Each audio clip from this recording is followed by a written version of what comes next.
Hello students, मैं अजय यादव आपका आपके अपने यूट्यूब चैनल आरएस एकेडमी में स्वागत करता हूं। हम लोग पढ़ रहे हैं इसमें साउंड यानी कि ध्वनि ध्वनि के बारे में हम लोग पढ़ रहे हैं और इसमें बहुत कुछ हम लोगों ने पढ़ लिया। आप देखिए पिछली क्लास में हम लोगों ने ध्वनि के वेग के बारे में पढ़ा था। किसके बारे में? स्पीड ऑफ साउंड, ध्वनि की चाल के बारे में हम लोगों ने क्या किया था? पढ़ा था।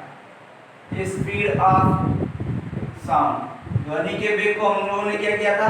पढ़ा था। आप देखिए जो स्पीड ऑफ साउंड इसमें बताया गया जो ध्वनि होती है इसकी चाल को कई कारक ऐसे होते हैं जो क्या करते हैं? प्रभावित करते हैं या नहीं भी करते हैं। जैसे पहला था प्रेशर, पहला क्या था? प्रेशर यानी कि दाब।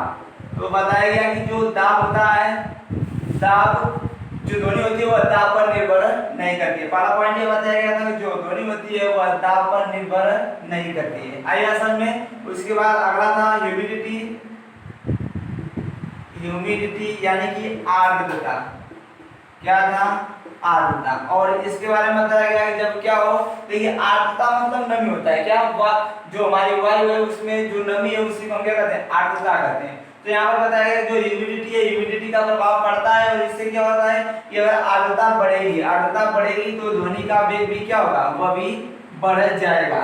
अगर आर्द्रता कम होगी तो ध्वनि का वेग भी क्या होगा? कम हो जाएगा। और यही कारण है कि क्या होता है बरसात के समय में जब हम सीटी बजाते हैं तो जो हमारी सीटी की आवाज जो क्या होती है वो अधिक दूरी तय करती है, अधिक दूरी तक जाती है।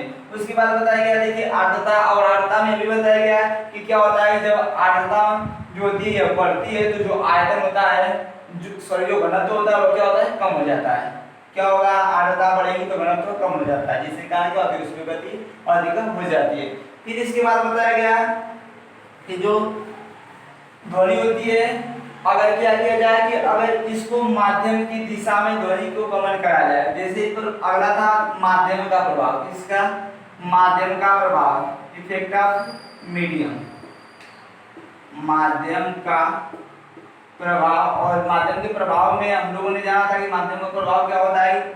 जैसे देखिए इसमें क्या होता है कि जो ध्वनि होती है अगर वो माध्यम मतलब मानते हैं कि हवा माध्यम क्या है? हवा है और हवा इस दिशा में बढ़ रही है तो अगर हम क्या करेंगे आवाज और उसी दिशा में लगाएंगे तो जो ध्वनि होती है उसका वेग क्या हो जाएगा? बढ़ जाएगा। यानी कि जब ध्वनि माध्यम की दिशा में गमन करेगी तो क्या होगा? उसका जो वेग होगा वह अधिकतम होगा, उसकी जो चाल होगी वो क्या होगी? अधिकतम होगी।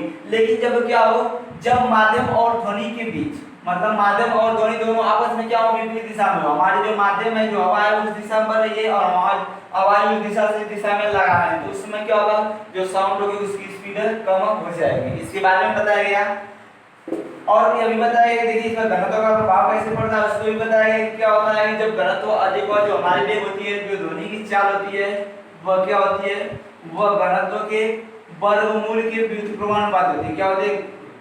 जो हमारी स्पीड होती है या चाल होती है साउंड की वह क्या होती है?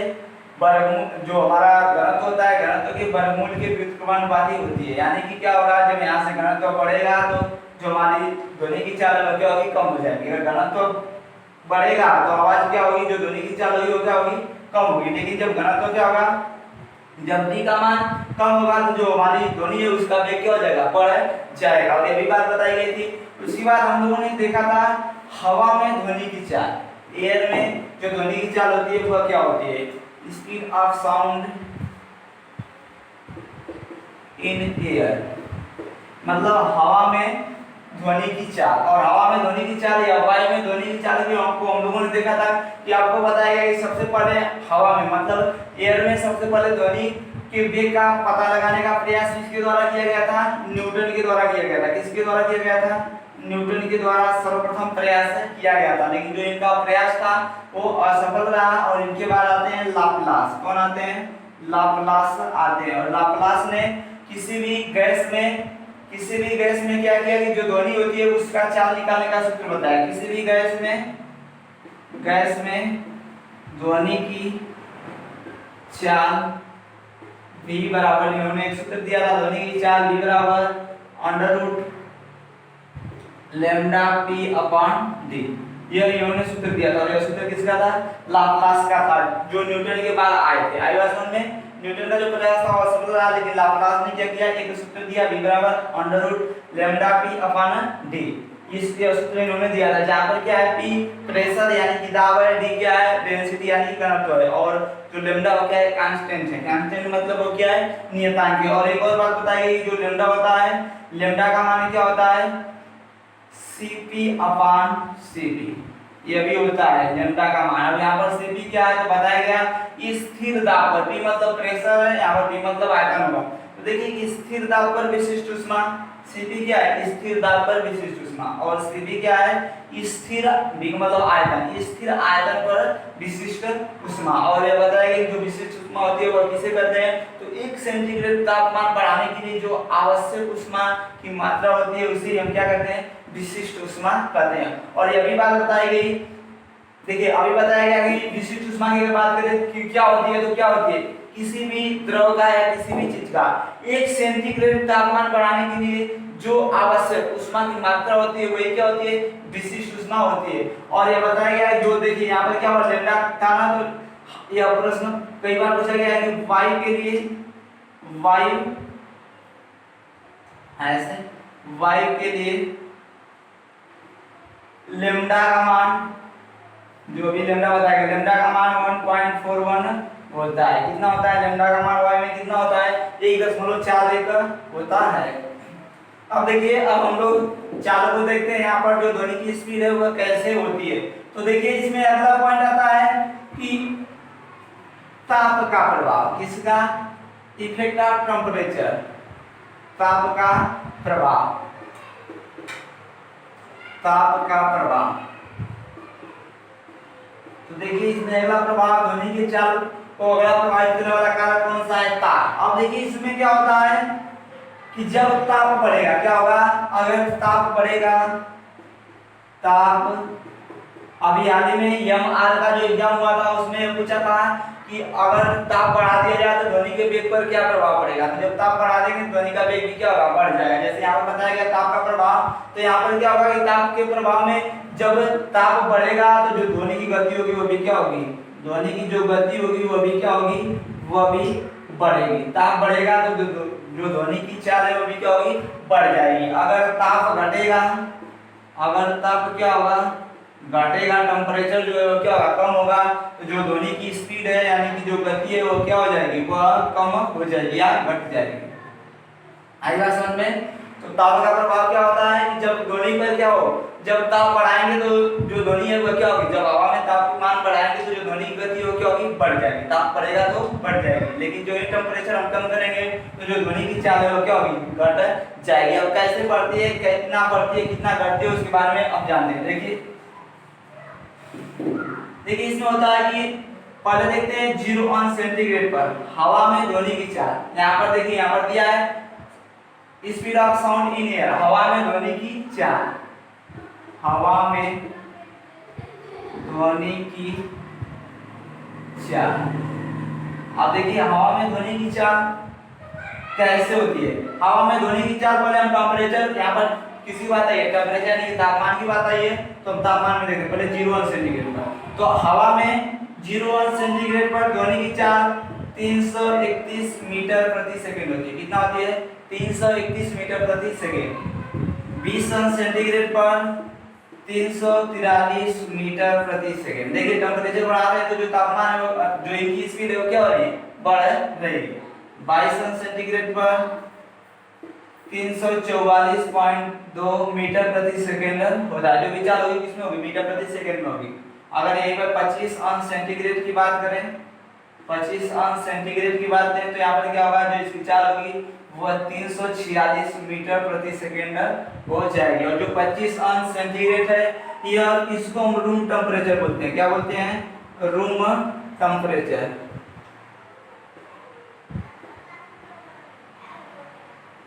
इसको हम क्या बोलते हैं, रूम टेम्परेचर बोलते हैं, या कमरे का तापमान। क्या, कमरे का तापमान। कई बार ये पूछा जाता है कि जो रूम टेम्परेचर होता है उसका मान कितना होता है, 25 सेंटीग्रेड होता है, अंश सेंटीग्रेड। अब देखिए यहाँ पर क्या है कि जो 25 सेंटीग्रेड पर जो, या इसको हम कह सकते हैं रूम टेम्परेचर, इस पर क्या होता है ध्वनि की चाल कितनी होती है 346 मीटर प्रति सेकंड होती है। देखिए अब यहाँ से एक प्रश्न बनता है, उसको हम लोग देखेंगे कैसे बनता है, क्या बनता है। जैसे देखिए यहाँ पर क्या दिया है 0 सेंटीग्रेड पर ध्वनि की चाल कितनी है? 331 मीटर प्रति सेकंड है। 20 सेंटीग्रेड पर ध्वनि की चाल कितनी है? 343 मीटर प्रति सेकंड। तो यहीं से एक प्रश्न बनता है और प्रश्न यह बनता है कि अगर हवा में 1 सेंटीग्रेड तापमान बढ़ा दिया जाए, तापमान क्या कर दिया जाए? 1 सेंटीग्रेड अधिक कर दिया जाए, तो ध्वनि पर क्या प्रभाव पड़ेगा? आई बात समझ में? ध्वनि कितनी, उसकी स्पीड जो होगी वो कितनी बढ़ जाएगी। तो इसको यहाँ से निकालते हैं, देखिए कैसे निकालते हैं। अब क्या होगा, यहाँ पर 0 सेंटीग्रेड से कितना तापमान आया? 20 सेंटीग्रेड, मतलब तापमान में कितना परिवर्तन हुआ?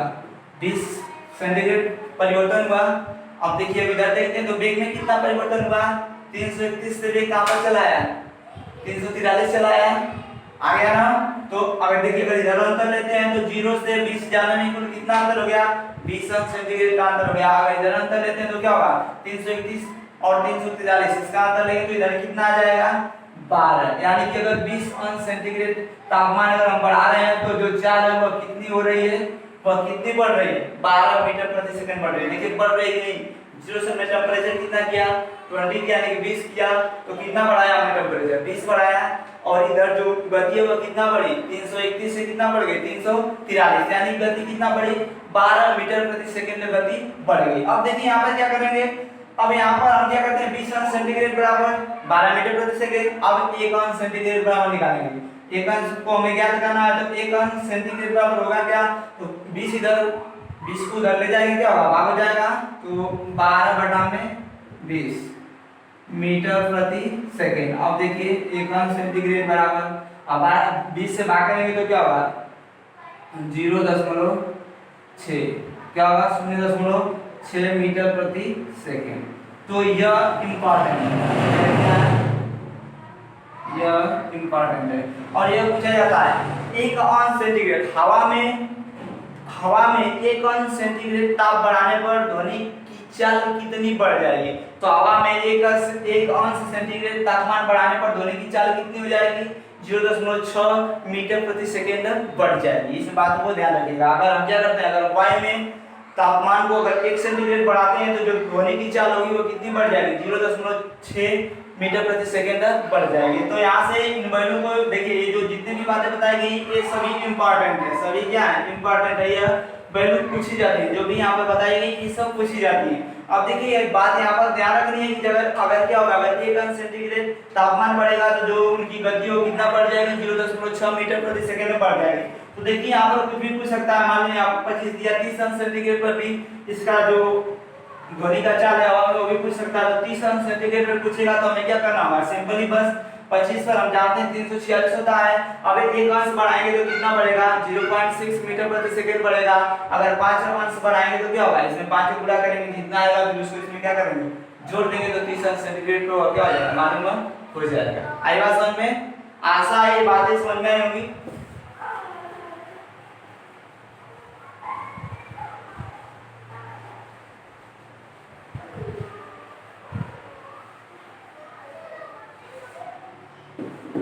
अब देखिए आगे बढ़ते हैं।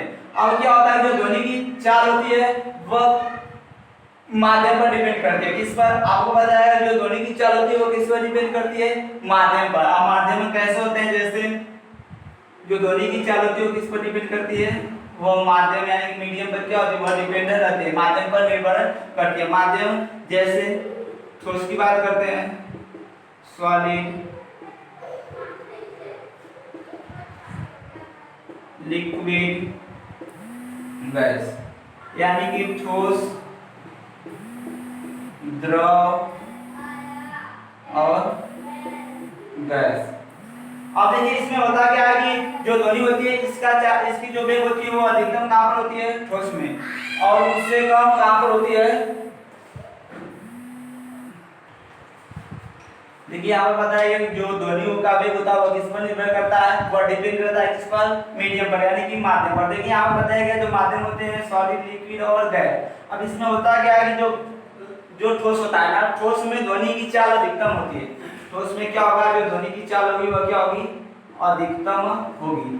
किसकी तुलना में? गैस और द्रव की तुलना में, गैस और द्रव की तुलना में। तो देखिए यहाँ पर बताया गया है ठोस में सबसे अधिक होगी, इससे कम लिक्विड में यानी कि द्रव में होगी, फिर उससे कम किस में होगी?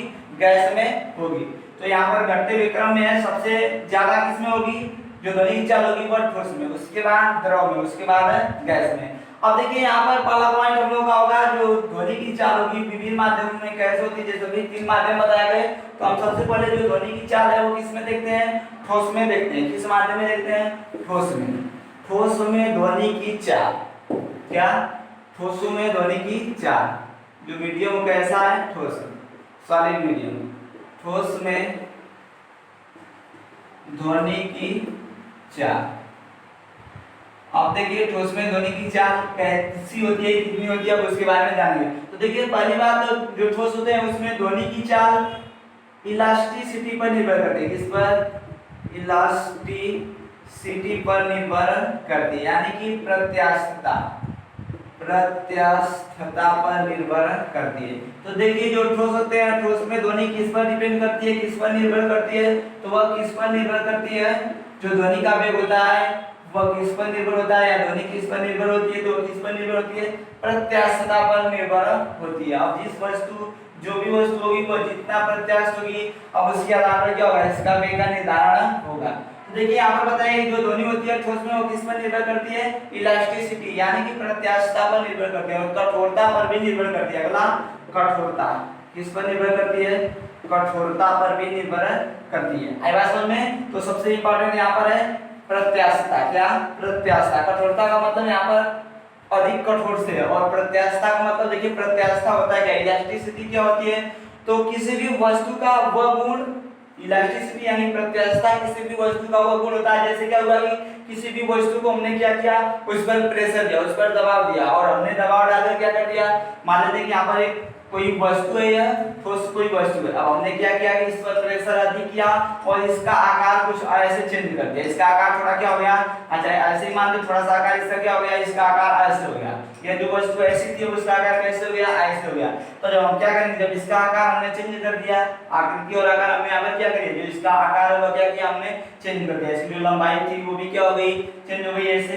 तो इसकी जब जो आकार है वो क्या हो गया, चेंज हो गया। जब हम क्या करेंगे, जब वहां से प्रेशर हटाएंगे तो देखिए प्रत्यास्थता क्या होती है, तो प्रत्यास्थता किसी भी वस्तु का वो गुण है जिसके द्वारा क्या किया जाता है। देखिए जैसे यहाँ पर वस्तु है, इसको हमने क्या किया, दबाया तो वस्तु कैसे हो गई, ऐसे हो गई, और जब हम उसको छोड़ेंगे तो क्या करेगी, वो फिर से, अब इसको हमारे से दबाव लगाए, इस पर इधर प्रेशर है, सभी चारों तरफ से प्रेशर है, तो ये आकृति कैसी हो गई, अब ऐसी हो गई। लेकिन जो ही हम क्या करेंगे, यहाँ से जो हम दबाव डाले, अगर वह दबाव हटाएंगे तो यह फिर से किस आकृति में चला जाएगा, फिर से पूर्व की आकृति ग्रहण कर लेगा। तो किसी भी वस्तु का यह गुण होता है कि हम क्या करें, उस पर अगर प्रेशर दे रहे हैं तो वह अपनी अवस्था चेंज कर लेती है। क्या होता है, जो उसका आकार होता है वह चेंज हो जाता है, लेकिन जो ही हम वहां से दबाव हटाते हैं तो क्या होता है, वो फिर से अपने पूर्व अवस्था में चला जाता है। तो ये गुण क्या कहलाता है, प्रत्यास्थता यानी कि इलास्टिसिटी कहलाता है। तो देखिए यहाँ पर जो ध्वनि का वेग होता है उसमें किस पर निर्भर करता है, इलास्टिसिटी यानी कि प्रत्यास्थता पर निर्भर करता है। प्रत्यास्थता क्या है, तो प्रत्यास्थता किसी भी वस्तु का वह गुण है जिसके द्वारा वह क्या अपने आकार में होने वाले परिवर्तन का विरोध करके, अगर हम क्या करते हैं वहां से बल, जैसे क्या होता है बताया, जैसे मान लेते किसी क्रिकेट की बॉल को ले लेते हैं, जब हम बॉल को प्रेशर देते हैं तो क्या होता है, दब जाता है, उसका आकार क्या हो जाता है, थोड़ा चेंज हो जाता है। लेकिन जो ही हम अपना जो हाथ है वहां से हटाते हैं तो क्या होता है, फिर से जिस आकृति में रहता है वही आकार ग्रहण कर लेता है। तो जो वह उस गेंद का गुण है उसी को हम क्या कहते हैं, इलास्टिसिटी या प्रत्यास्थता कहते हैं। अब देखिए यहाँ पर बात आती है ठोस में ध्वनि की चाल कैसे होती है। तो देखिए ठोसों में अगर पूछा जाए कि ठोस में ध्वनि सबसे ज्यादा ध्वनि की चाल किस में होती है, तो हम लोग, तो आप लोग किसमें बताएंगे, किसमें बताएंगे, स्टील या इस्पात में बताएंगे। लेकिन ऐसा होता नहीं है, सबसे ज्यादा ध्वनि की चाल जो होती है वो किसमें होती है, एल्यूमिनियम में होती है। किसमें, एल्यूमिनियम में होती है। एल्यूमिनियम के बाद देखिए सबसे ज्यादा ध्वनि की चाल होगी किसमें होगी, वह एल्यूमिनियम में होगी। और कितनी होगी, तो एल्यूमिनियम में ध्वनि की चाल होती है 6420 मीटर प्रति सेकंड। देखिए जो भी चाल होगी वो किसमें होगी, मीटर प्रति सेकंड में होगी। जो भी चाल होगी वो किसमें होगी, वह मीटर प्रति सेकंड में होगी। आई बात समझ में। अब देखिए अगला है निकेल। क्या, निकेल। अब यहाँ पर क्या होता है, हम लोग निकेल को उतना ध्यान नहीं देते हैं, लेकिन यहाँ पर क्या 2 सितंबर पर सबसे अधिक चाल किसमें होती है, निकेल में। 6040, कितनी, 6040 मीटर प्रति सेकंड। उसके बाद निकेल के बाद आता है स्टील। कौन आता है, स्टील। अब स्टील यानी कि इस्पात, स्टील में देखिए ध्वनि की चाल कितनी होती है 5960 मीटर प्रति सेकंड होती है। और ये जो भी वैल्यू है ये सब पूछी जाने वाली वैल्यू है, मतलब इनको हमें क्या करना है, किसी न किसी प्रकार से याद रखना है। चौथे नंबर पर आता है आयरन। क्या? आयरन यानी कि लोहा। अब देखिए लोहा में ध्वनि की चाल कितनी होती है, तो जो स्टील होता है उससे थोड़ा सा कम होती है। कितनी? 5950 मीटर प्रति सेकंड। कितना होती है? 5950 मीटर प्रति सेकंड होती है। अब देखिए उसके बाद आता है ब्रास, यानी कि इसको हम पीतल कहते हैं। क्या कहते हैं? पीतल। और पीतल में ध्वनि की चाल 4700 मीटर प्रति सेकंड होती है। कितनी होती है? 4700 मीटर प्रति सेकंड होती है। अब देखिए इसके बाद पीतल के बाद आता है ग्लास, के बाद आता है ग्लास। क्या? ग्लास यानी कि शीशा। और ग्लास में ध्वनि की चाल कितनी होती है? तो 3980 मीटर प्रति सेकंड, 3980 मीटर प्रति सेकंड होती है। तो ये बातें हम लोगों को ध्यान रखना है कि ठोसों में जो विभिन्न माध्यम होते हैं उनमें क्या होता है कि ठोस में किसमें सबसे अधिकतम चाल होती है, तो ऑप्शन के हिसाब से हम क्या करेंगे, टिक करेंगे। देखिए यहाँ पर सबसे अधिक अगर ठोस में ध्वनि की चाल पूछी जाए तो सबसे अधिक किसमें होती है? एल्यूमिनियम में होती है। और एल्यूमिनियम में ध्वनि की चाल कितनी होती है? 6420 मीटर प्रति सेकंड। उसके बाद आता है निकेल, और निकेल में कितनी होती है ध्वनि की चाल? 6040 मीटर प्रति सेकंड। और उसके बाद आता है तीसरे नंबर पर स्टील। और इससे पहले अगर हम नहीं जानते रहे होंगे तो हम क्या करते हैं, जानते हैं कि सबसे अधिक ध्वनि की चाल इसमें होती है, स्टील में होती है। लेकिन सबसे अधिक किसमें होती है? एल्यूमिनियम में होती है। अब देखिए स्टील में ध्वनि की चाल कितनी होती है, तो अभी बताया गया 5960 मीटर प्रति सेकंड। उसके बाद आयरन, आयरन में ध्वनि की चाल कितनी होगी? 5950 मीटर प्रति सेकंड। उसके बाद यहाँ पर ब्रास यानी पीतल आता है, पीतल में ध्वनि की चाल 4700 मीटर प्रति सेकंड होती है। उसके बाद ग्लास आता है, ग्लास में ध्वनि की चाल कितनी होती है? 3980 मीटर प्रति सेकंड होती है। और एक बात ध्यान रखिएगा, ये जितने भी वैल्यू बताई गई ये रूम टेम्परेचर पर है। कितनी? रूम टेम्परेचर पर, यानी 25 अंश सेंटीग्रेड पर ये सब वैल्यू बताई गई है। तो अगर 25 से कम अंश सेंटीग्रेड पर ज्ञात करना हो तो हमें क्या करना पड़ेगा? वही पीछे वाली जो बात बताई गई वही क्या करना होगा? करना होगा। लेकिन यहाँ पर क्या हुआ कि 25 अंश सेंटीग्रेड पर यहाँ पर जितनी वैल्यू है वो सब बताई गई है। एल्युमिनियम 6420, निकेल 6040, स्टील 5960, आयरन 5950 और ब्रास यानी पीतल 4700, 4700 और जो ग्लास है वो क्या होगा? 3980 मीटर प्रति सेकंड। जितनी भी वैल्यू होगी किसमें होगी? मीटर प्रति सेकंड में होगी। तो आशा है ये बातें समझ में आई होंगी। और ये सब वैल्यू पूछी जाती हैं और वही वैल्यू आपको बताई जाएंगी जो एग्जाम पॉइंट व्यू से क्या हो, इंपॉर्टेंट हो। अब देखिए अब हम लोग बढ़ते हैं अगला, द्रव में ध्वनि की चाल। किसमें? द्रव में यानी कि लिक्विड पार्ट में। अब देखिए लिक्विड में ध्वनि की चाल कैसे होती है। अब यहाँ पर देखिए बताया गया कि जो ध्वनि की चाल है लिक्विड में यानी कि द्रव में होगी, और यह भी कितने अंश सेंटीग्रेड पर होगा? रूम टेम्परेचर यानी कि 25 अंश सेंटीग्रेड पर यह भी चाल जो कि वह बताई जाएगी। अब देखिए सबसे पहले आता है इसमें सी वाटर। क्या? सी वाटर यानी कि समुद्री पानी, समुद्री पानी या समुद्र का पानी जो होता है। अब इसमें ध्वनि की चाल कितनी होती है? अब देखिए दूसरे नंबर पर आता है डिस्टिल्ड वाटर। क्या? डिस्टिल्ड वाटर, जिसको हम क्या कहते हैं? आशुद्ध जल या सादा जल कहते हैं। क्या कहते हैं? सादा पानी भी कहते हैं। अब देखिए डिस्टिल्ड वाटर आता है। तीसरे नंबर पर आता है इथेनॉल। जो वैल्यू पूछी गई है वही वैल्यू आपको क्या की जाएगी? यहाँ पर बताई जाएंगी और वह क्या हो? इंपॉर्टेंट हो। तो यहाँ पर अगला होता है इथेनॉल होता है। क्या होता है? इथेनॉल। अब इथेनॉल में जो भी होगा बताया जाएगा। उसके बाद चौथे नंबर पर आता है मिथेनॉल। क्या? मिथेनॉल। अब देखिए जो मिथेनॉल होता है, मिथेनॉल में भी ध्वनि की वैल्यू क्या होती है अब यहाँ पर बताइए। देखिए यहाँ पर जो सी वाटर है और यहाँ पर द्रव की बात आई है, तो द्रव में सबसे अधिक ध्वनि की चाल किसमें होती है? तो समुद्र के पानी में होती है, यानी कि सी वाटर में होती है। सबसे अधिक कहाँ पर होगी? समुद्र के पानी में होगी। अब देखिए समुद्र के पानी में इसकी चाल क्या होगी? सबसे अधिक होगी, तो कितनी होती है? 1531 मीटर प्रति सेकेंड। कितनी? 1531 मीटर प्रति सेकेंड। उसके बाद डिस्टिल्ड वाटर यानी कि सादा पानी, इसमें जो ध्वनि की चाल होती है वो होती है 1498 मीटर प्रति सेकेंड। कितनी होती है? 1498 मीटर प्रति सेकेंड होती है। उसके बाद आता है इथेनॉल, और इथेनॉल में जो ध्वनि की चाल होती है वो 1207 मीटर प्रति सेकेंड होती है। उसके बाद लास्ट में आता है इथेनॉल, और इथेनॉल में होती है 1107 मीटर प्रति सेकेंड। तो सभी वैल्यू आसान है, इसको याद कर सकते हैं। एक दो बार देखेंगे तो क्या हो जाएंगे, याद हो जाएंगे। देखिए अगर समुद्री जल की बात करें तो इसमें क्या होगा, जो ध्वनि की चाल होगी द्रव में सबसे अधिक किसमें होती है, तो समुद्री जल में होती है, यानी कि सी वाटर। कितनी? 1531 मीटर प्रति सेकेंड, और वो भी रूम टेम्परेचर पर होती है। अब यहाँ पर अगला अगर बात की जाए तो इससे कम किसमें होती है, डिस्टिल्ड वाटर यानी कि सादा पानी में। इसमें कितना? 1498 मीटर प्रति सेकेंड, बहुत ज्यादा का अंतर नहीं है। उसके बाद इथेनॉल आता है। इथेनॉल में ध्वनि की चाल 1207 मीटर प्रति सेकेंड होती है। और उसके बाद मेथनॉल आता है, और मेथनॉल में कितनी होती है? 1107 मीटर प्रति सेकंड। तो आशा है जो बातें बताएंगे ये समझ में आई होगी। अब हम लोग बढ़ते हैं अगले पॉइंट को। देखिए अगला इसमें टॉपिक होगा, टॉपिक तो यही है, लेकिन अगला जो ध्वनि की चाल होगी वो किसमें होगी? अब गैस में होगी। किसमें? गैस में। ठोस में हमने जान लिया, उसके बाद द्रव में हम लोगों ने जान लिया, अब किसमें जानेंगे? गैस में। अब देखिए गैस में ध्वनि की चाल कैसे होती है? वो भी कितने पर होगी? वो भी रूम टेम्परेचर यानी कि 25 अंश सेंटीग्रेड पर होगी। अब देखिए गैस में ध्वनि की चाल सबसे अधिक किसमें होती है, उसके बाद उससे कम, फिर उससे कम जो भी होगा इंपॉर्टेंट वैल्यू जो भी वही बताया जाएंगे। जैसे सबसे पहले आता है हाइड्रोजन। क्या आता है पहले नंबर पर? हाइड्रोजन। देखिए पहले पर हाइड्रोजन, दूसरे नंबर पर हीलियम आता है। क्या? हीलियम।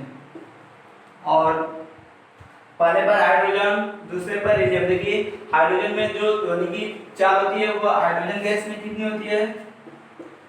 1284 मीटर प्रति सेकेंड। कितनी? 1284 मीटर प्रति सेकेंड। उसके बाद जो हीलियम होता है, हीलियम में कितनी होती है?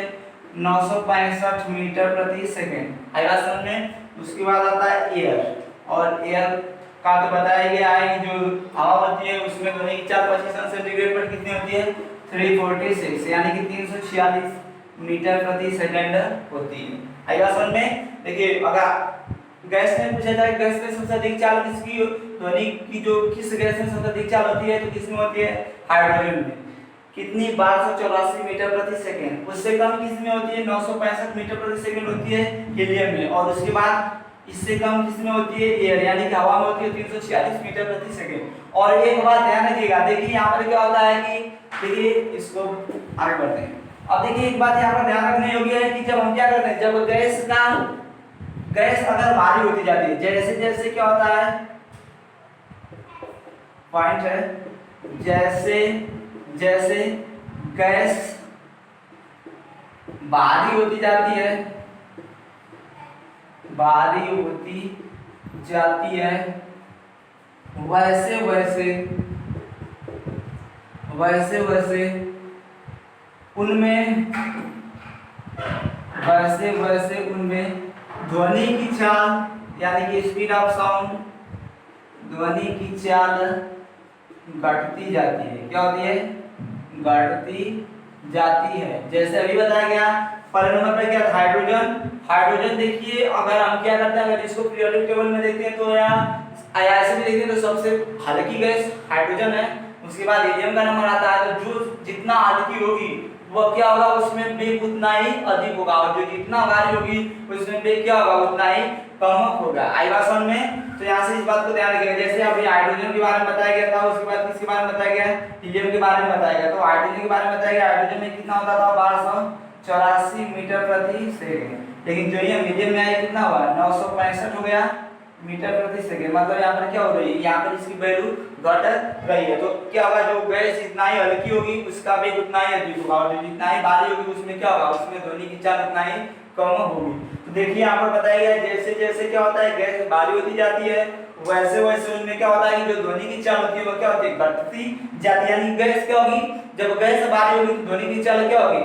घटती जाएगी। देखिए यहाँ से एक सूत्र का निर्माण होता है, जो ध्वनि की चाल होती है वो होती है v, ध्वनि की चाल v किसके व्युत्क्रमानुपाती होती है, तो वह ये होती है 1/√m। यानी यहाँ पर क्या है, यहाँ पर क्या है, तो परमाणु भार है। क्या है? परमाणु भार है। किसी भी गैस का m क्या है? यम जो यहाँ पर है वो क्या है, किसी भी गैस का परमाणु भार है। तो क्या होगा, जैसे जैसे परमाणु भार बढ़ेगा तो गैस क्या होगी, भारी होगी। तो जब परमाणु भार बढ़ेगा, जब भार बढ़ेगा तो गैस क्या होगी, भारी। तो जब परमाणु भार बढ़ता है तो जो गैस होती है वो क्या होती है, जो गैस होती है वो भारी होती जाती है, जिससे कारण उसमें जो ध्वनि की चाल है वो क्या होती है, घटती जाती है। तो यहाँ से हम क्या करेंगे, यहाँ से अगर परमाणु भार की बात करेंगे तो परमाणु भार बढ़ेगा तो जो गैस होगी उसमें ध्वनि की चाल क्या होगी, बढ़ती चली जाएगी। देखिए जैसे यहाँ पर, जैसे हाइड्रोजन ने यहाँ पर बताया कि हाइड्रोजन में ध्वनि की चाल कितनी होती है, 1284 मीटर प्रति सेकेंड होती है। अब देखिए हम किसमें, अगर मान लीजिए हमें ऑक्सीजन में ज्ञात करना है, किसमें O2 में अगर ध्वनि की चाल ज्ञात करना है तो हम कैसे निकालेंगे, तो कितना आएगी। जैसे यहाँ पर देख लेते हैं, जैसे अभी सूत्र बताया क्या होगा, जो गैस होगी उसका परमाणु भार यानी कि जो गैस होगी वो क्या होगी, अगर वह भारी होती जाती है तो जो उसमें ध्वनि की चाल होगी वो क्या होगी, घटती चली जाएगी। उसके लिए सूत्र बताया गया क्या, b बराबर मान लेते हैं 1/√m, और m क्या है, परमाणु भार है। अब देखिए यहाँ से क्या होगा कि जो हाइड्रोजन है, हाइड्रोजन और ऑक्सीजन का यहाँ पर हम लोग क्या कर रहे हैं, तुलना कर रहे हैं। तो हाइड्रोजन क्या है, हल्की है तो इसकी चाल यहाँ पर मालूम है, मान लेते हैं ये ऑक्सीजन की चाल नहीं मालूम है, हमें क्या करना है, इसकी चाल, इसमें ध्वनि की चाल क्या करना है, बताना है। तो हम क्या करेंगे, अब मान लेते हैं, देखिए यहाँ पर दोनों के लिए सूत्र तो सेम यही होगा, जिसका जिसका जो परमाणु द्रव्यमान होगा या परमाणु भार होगा अधिक होगा उसके लिए m का मान अधिक होगा, जिसका कम होगा उसके लिए उसका मान क्या होगा, कम होगा। तो यहाँ पर हाइड्रोजन के लिए अगर इस सूत्र का प्रयोग करते हैं तो क्या होगा, यहाँ पर h लगा देते हैं, यानी कि किसके लिए है, यह हाइड्रोजन के लिए है। अब देखिए यहाँ पर हम क्या करते हैं, यहाँ पर m के यहाँ भी h लगा देते हैं, इसका मतलब क्या होगा कि हाइड्रोजन के लिए। अगर ऑक्सीजन का निकालते हैं तो हम क्या करेंगे, ये सूत्र ऐसे हो जाएगा, बस यहाँ पर h और वो लगा रहे हैं, इसका मतलब यह हाइड्रोजन वाला मान है और यह किसका वाला है, यह ऑक्सीजन वाला मान है। तो यहाँ से इसके लिए भी क्या हो जाएगा, 1/√m हो जाएगा। अब देखिए यहाँ पर हम दोनों की तुलना करेंगे, क्या करेंगे, यहाँ पर दोनों की तुलना करेंगे। तो जब दोनों की तुलना करेंगे तो यहाँ पर इसको हल कैसे करेंगे, देखिए देखिए इसमें क्या होगा कि जो B/H है इसमें हम क्या करेंगे, इससे नीचे वाले से भाग करेंगे, ऊपर क्या होगा 1/√m, यहाँ पर h होगा, ऐसे करेंगे 1/√m होगा। अब देखिए अंदर का अंदर बाहर का बाहर पूरा ऐसे करेंगे तो क्या होगा, ऊपर चला जाएगा। तो BH/BO इक्वल टू क्या होगा, अंडर रूट, ये वाला ऊपर हो जाएगा और ये वाला कहाँ हो जाएगा, नीचे, अंडर√m/h। अब देखिए यहाँ पर B यानी कि यहाँ पर BH है, यानी कि जो वेग है ये किसमें है, ध्वनि का, हाइड्रोजन में, किसमें, हाइड्रोजन में। अब देखिए यहाँ से क्या करते हैं, यहाँ पर इसका मान रख देते हैं। तो हाइड्रोजन का मान कितना था, हाइड्रोजन में ध्वनि की चाल कितनी थी, 1284/BO। अब इधर क्या हुआ, देखिए यहाँ पर ऑक्सीजन वाला है ना, तो देखिए आपको पता होगा कि जो ऑक्सीजन होती है, ऑक्सीजन इसका जो परमाणु भार होगा वो कितना होगा, परमाणु भार जो होगा वो कितना होगा, 32, कितना होगा, 32। और जो हाइड्रोजन होती है उसका परमाणु भार या परमाणु द्रव्यमान की बात करेंगे तो कितना होगा, 2 होगा। तो देखिए यहाँ पर ऊपर किसका परमाणु भार रखना है, करने में किसका परमाणु भार रखेंगे, ऑक्सीजन का। तो ऑक्सीजन कितना है, 32। अब देखिए जब दोनों कड़ी में है तो हम इसको क्या कर सकते हैं, इसको ऐसे भी कर सकते हैं, सबको क्या कर देंगे, एक कड़ी में कर देंगे। आयतासन में एक कड़ी का नियम होता है। तो देखिए यहाँ से क्या करेंगे, ऐसे करेंगे तो ऑक्सीजन परमाणु भार 32, हाइड्रोजन का 2, इसको कट करेंगे कितना आएगा, अंडर√16 आएगा, कितना आएगा, 1284/BO बराबर अंडर√16, कट करेंगे 16 आएगा। अगर 16 को बाहर निकालें तो कितना आएगा, 4 आ जाएगा, कितना आ जाएगा, 4। अब इसके बाइबल कर सकते हैं, ऐसे धीरे पूरा करेंगे। यहाँ से क्या करेंगे, यहाँ से b का मान ज्ञात कर लेंगे। तो देखिए यहाँ से जब b का मान ज्ञात करेंगे तो कैसे ज्ञात करेंगे, अब देखिए यहाँ पर क्या होगा, b 0 का गुणा किसमें होगा, BO का गुणा 4 में होगा, तो क्या होगा, BO × 4 बराबर क्या होगा, ऐसा गुणा उसमें करेंगे क्या होगा, 1284। अब यहाँ से देखिए B0 का मान BO का मान निकालेंगे तो क्या होगा, 1284 डिवाइड कर देंगे किससे, 4 से। अब देखिए यहाँ से डिवाइड करेंगे तो क्या आएगा, जो ऑक्सीजन में जो ध्वनि का वेग आएगा वो कितना आ जाएगा, 321 मीटर प्रति सेकंड। तो आशा है बातें समझ में आई। देखिए क्या किया गया, जब हाइड्रोजन और ऑक्सीजन में तुलना की गई तो हाइड्रोजन का जो परमाणु भार था वो 2 था और जो ऑक्सीजन का परमाणु भार कितना है 32 है। तो आपको बताया कि जो जैसे जैसे गैस भारी होती जाएगी उसका जो उसमें जो ध्वनि की चाल लगी वो क्या होगी वह घटती चली जाएगी। तो हाइड्रोजन 2 था तो इसकी इसमें ध्वनि की चाल कितनी थी 1284, लेकिन जब ऑक्सीजन में ज्ञात किया हमने तो ऑक्सीजन कितना आ गया 32, अब 32 में ज्ञात किया तो कितना आ गया 321 मीटर प्रति सेकंड। तो यहाँ पर सिद्ध होता है कि जो गैस होती है वह जितना भारी होगी उसमें क्या होगा जो ध्वनि की चाल होगी उतना ही कम होगी। तो आशा है जो बातें बताई गई आप लोगों को समझ में आई होगी। अगर जो भी बातें बताई गई अच्छी लगी हो तो चैनल को सब्सक्राइब जरूर करें और वीडियो को लाइक और शेयर भी करें। इस वीडियो को देखने के लिए आप लोगों का धन्यवाद।